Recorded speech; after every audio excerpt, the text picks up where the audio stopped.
மகாலய அமாவாசை 2025 பித்ருக்களுக்கு அர்ப்பணிக்கப்பட்ட பரம பவித்திர நாள். இந்த வீடியோ முடிவு வரை பாருங்க. உங்களுக்கு தெரிந்திராத விஷயம் சொல்லப் போகிறேன். மகாலய என்றால் என்ன? மகாலய என்பது மகா பிளஸ் ஆலய எனும் சொல்லிலிருந்து வந்தது. மகா பெருமை, ஆன்மீகம், அனைத்தையும் சூழ்ந்த தெய்வீக சக்தி.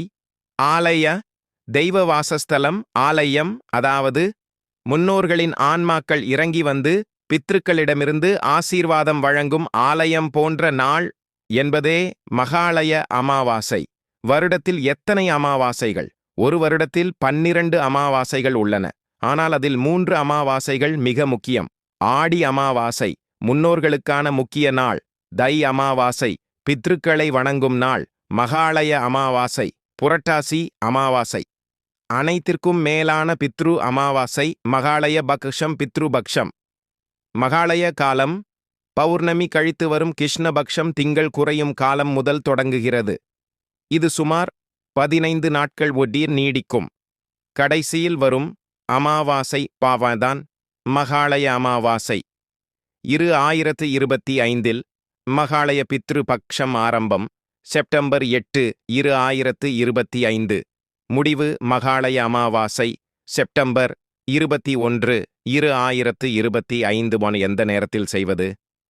அதிகாலை சூரிய உதயத்திற்குப் பின் 10:30 வரை அரிய திதி தர்ப்பணம் செய்யலாம். முடியாமல் போனால் மதியம் 12 மணிக்குள் செய்ய வேண்டும். சந்திரோதயம் பிளஸ் அமாவாசை திதியின் சேரும் நேரமே சிறந்தது.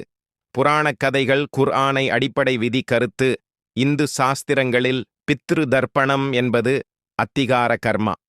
முன்னோர்களுக்கு நீர், உணவு, பிண்டம் கொடுத்தால் அவர்கள் ஆன்மா திருப்தி அடையும்.